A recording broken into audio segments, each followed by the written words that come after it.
नमस्कार, मैं अफसर अली, आप देख रहे हैं एशियन न्यूज़ एनसीआर। तो आज हमारे साथ जुड़े हुए हैं लोनी विधायक नंद किशोर गुर्जर जी, जो आए दिन किसी न किसी मामले में टीवी पर आते रहते हैं। ऐसा ही इनके साथ एक मामला हमारे सामने पेश आ रहा है, जैसे कि अभी इनको पाकिस्तान से मिली है। तो इनसे पूछते हैं, क्या ऐसे वाक़या पहले भी हो रहे हैं, ऐसा क्यों हो रहा है आपके साथ में? और ये जो मीडिया के द्वारा हवा फैलाया जा रहा है कोरोना, हमारे यहाँ कोई कोरोना नहीं है। अब रही बात धमकी की, तो वो कॉल आई है और हमें ये लगा कि पता नहीं किसकी कॉल है, और उसके बाद हमने कहा भी कि कॉल कहाँ मिलाई है, तो उसने फिर उसमें एब्यूज़ किया और हमने उसको कप्तान साहब को बता दिया। उसकी जांच चल रही है, अब जो भी होगा जल्दी पकड़े जाएंगे लोग। तो इससे पहले भी आपके पास काफ़ी बार जो है पाकिस्तान से और बाहर से कॉल आई है? नहीं, मेरे पास कोई कॉल नहीं है, पहली बार कॉल आई। जी, तो नई दुनिया जो एक चैनल है, उसने भी इसमें खुलासा किया है कि अब आपके पास ही 5वीं कॉल है। नहीं, वो गलत किया उसने खुलासा। ये सब फर्जी बता तो रहे हैं ये चैनल वाले, जो बेचारे इनको कोई काम तो है नहीं। अब ये उल्टा सीधा खबर चलाते हैं। कोरोना भारत में है नहीं, पूरे भारत को डरा दिया। तो जो महापाप कर रहे हैं जो चैनल है, ख़ासतौर से जो चैनल ज़्यादा बड़े चैनल अपने आप को बताते हैं, ये बहुत बड़ा पाप कर रहे हैं। सच्चाई दिखानी चाहिए। भारत में कोई नहीं मर रहा है कोरोना से। किसी को बुखार हो जा रहा है, मर रहा है जो कोरोना से मर गया है। तो ये फालतू की बात है, ये सब कुछ नहीं है कहीं भी। और हमें कोई कॉल कभी पहले नहीं आई है। एकदम हम इस बात का खंडन करते हैं। जो चैनल कह रहा है वो गलत कह रहा है। इस तरह की झूठी खबर दिखाना बिना वजह की, मेरी लॉनी में दिखा दिया कि कोरोना आ गया है, वहाँ एक भी कोरोना नहीं है, तो सब फालतू की बात है। अभी लगभग 1-2 दिन पहले अभी आप पाताल लोक एक जो सीरीज़ आ रही है, तो उसके लिए आपने काफ़ी बयानात दिए हैं, तो उसमें बताइएगा। हमने बयानात नहीं दिए, उसमें पूरे देश की संस्कृति का नाश किया है। भारत से ज़्यादा मुसलमान सुरक्षित कहीं दुनिया में नहीं है। आप देखिए, पाकिस्तान में स्कूलों में बम फोड़ दे रहे हैं, छोटे छोटे बच्चों को मार देते हैं। और ईरान इराक में ISIS क्या कर रहा है? वहाँ किसी दूसरे को तो मार नहीं रहा, क्योंकि वहाँ दूसरे को समुदाय तो है नहीं। अगर वहाँ हज़ारों लाखों मर रहे, कौन मुसलमान मर रहा है? आपस में एक दूसरे को मार रहे हैं। भारत अमन चैन की शिक्षा देता दुनिया को। भारत ने भगवान बुद्ध को दिया है। हम युद्ध नहीं करते भारत के लोग। और यहाँ जो रहते हैं लोग, गाँव में आप चले जाइए, गाँव के अंदर पता ही नहीं किसी कौन मुसलमान कौन हिंदू। ये तो अब फालतू का, ये भी मीडिया ने ड्रामा खड़ा कर दिया कि मुसलमान हिंदू, कोई भारत में ये सब चीज़ें थी नहीं। इसको ख़त्म करना पड़ेगा।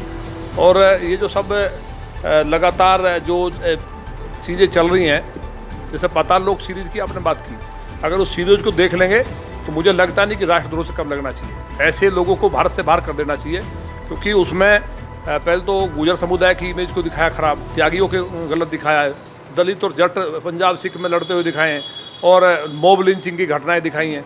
और उसमें ये दिखाया कि हमारी जो CBI, जो हमारी केंद्रीय जांच एजेंसी है, वो कहीं मुसलमानों को पकड़ करके निर्दोष को आतंकवादी बना देती है। मतलब पूरी तरह से वो पैसे, मैंने पहले ही कहा था कि पाकिस्तान द्वारा फंडिंग की गई है, इसकी जांच हो।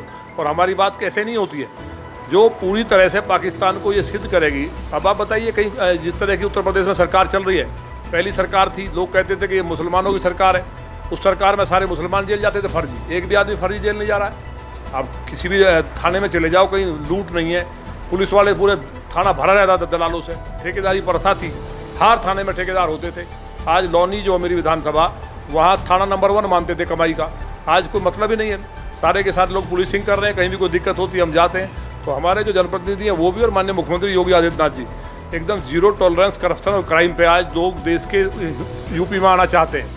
एक समय ऐसा था कि उत्तर प्रदेश की इमेज थी कि जाते ही मर्डर हो जाएगा, लूट लिए जाएंगे, मार दिए जाएंगे, प्लॉट कब्जे, भूमाफिया, एक मकड़ जाल था। उसे तोड़ने का जो साहसिक काम किया है माननीय मुख्यमंत्री जी ने। आज माननीय मुख्यमंत्री जी का जन्मदिन भी है, तो उनको मैं आपके माध्यम से बधाई देता हूं कि वो सैकड़ों वर्ष जिए और हमारा नेतृत्व करते रहें, और उत्तर प्रदेश को हर धर्म जाति से उठ करके हम लोगों को खुशहाली की तरफ लेके जाएं, और वो हमारा संकल्प है। आपको क्या लगता है कि पाताल लोक जैसे सीरियल बंद होने चाहिए, जो सैनिकों के ऊपर जो इस तरह की बेकार वाहियात जो है सीरियल बनाते हैं? बताया ना, वो भी केस दर्ज हुआ है। दूसरी मोहतरमा है, वो अनुष्का से भी आगे निकल गई। उन्होंने फौजियों को इस तरह से, जो देश की ताकत है, उनकी पत्नियों को, उनके परिवार को कलंकित कर रहे हैं वो लोग। तो ये लोग, हम तो ये कहना है, वो व्यवस्था है नहीं। हालांकि अरब कंट्रीज में इनके तो हाथ काट देने चाहिए थे ऐसे लोगों के। इन लोगों को, वाहियात लोगों को छोड़ किसने दिया है कि पूरे भारत के अंदर दंगे कराएंगे, जातीय भेदभाव करेंगे? जिस देश के अंदर अब दलितों का दिखा रहे हैं कि दलितों के साथ भेदभाव, जहाँ भगवान राम दलित माँ के झूठे बेर खाते हैं, अपनी माँ के सगी के झूठे कोई जवान लड़का नहीं खा सकता। तो इस देश के अंदर एक अलग भारत की संस्कृति है, यहाँ की मिट्टी अलग तरह की है, और यहाँ के लोग मिलजुल कर रह रहे हैं। भारत विश्वगुरु बनने जा रहा है, और पूरे देश के 130 करोड़ लोग, माननीय प्रधानमंत्री मोदी जी बोलते हैं, पूरे लोगों ने समझ लिया है कि ये जो दंगे की लड़ाई की। अब बताइए, कांग्रेस के टाइम में सबसे ज़्यादा दंगे कहाँ हुए? बीजेपी की सरकार है, एक छोटी घटना होगी गुजरात में, उसको लेके घूम रहे हैं। कांग्रेस के टाइम में 5000 से ज़्यादा दंगे हुए, मेरठ के अंदर ये हज़ारों लाखों मुसलमान मारे गए। क्या हालात नहीं हो? कश्मीर में क्या हुआ, दिल्ली में क्या हुआ? रोज़ दंगे करते थे। समाजवादी पार्टी के टाइम में शासन में 4500 दंगे हुए, कौन मरा? साहब ये सब चीज़ें बंद हो चुकी हैं। उत्तर प्रदेश के अंदर एकदम कानून व्यवस्था, शांति है। लोगों ने, आप बताइए, सीए पे, सीए का मतलब ही नहीं लोगों को पता था बेचारा, उनको भड़काने का काम किया समाजवादी पार्टी वालों ने, पकड़े गए। सीए का लोगों को पता ही नहीं था, उनका कहना था जी हमें पाकिस्तान भेजा जा रहा है। अब बेचारे जो लोग पढ़े लिखे नहीं हैं उनको जाके उल्टा भड़काओगे, जबकि उससे कोई मतलब ही नहीं था, उसमें कोई किसी तरह का इशू ही नहीं था। जो इंडियन लोग हैं हमारे, वो इंडिया के लोग हैं, तो उनको तो कोई शपथ पत्र की जरूरत थी ना किसी बात की जरूरत थी। ऐसा लोगों को डरा दिया कि लोग सड़क पर आ गए। तो ये चीज़ें, दुकान बंद हो गई है और अब लोग केवल एजुकेशन के लिए, डेवलपमेंट के लिए, और हमारा देश कैसे तरक्की करे।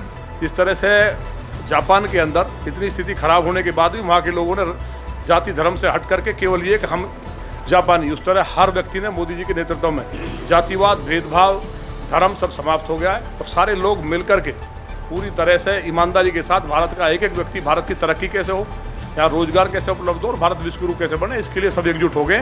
तो इसलिए इनकी जो कांग्रेस, सपा, बसपा खत्म हुई है इनके कर्मों के कारण। लेकिन इस वक्त तो देश की जीडीपी काफ़ी नीचे है, तो उसे उठाने के लिए क्या किया जाएगा? अब देश की जीडीपी नीचे है, देश की जीडीपी तो बहुत अच्छी है हमारे की। जीडीपी तो देखिए ना, जाके इटली जैसे देश थे बहुत आगे थे, अमेरिका को पूछिए।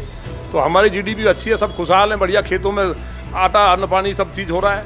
85% हमारे लोग ग्रामीण हैं, तो उनकी अर्थव्यवस्था एक अलग ही है। उस जीडीपी के अंदर हम उसको काउंट नहीं करते हैं।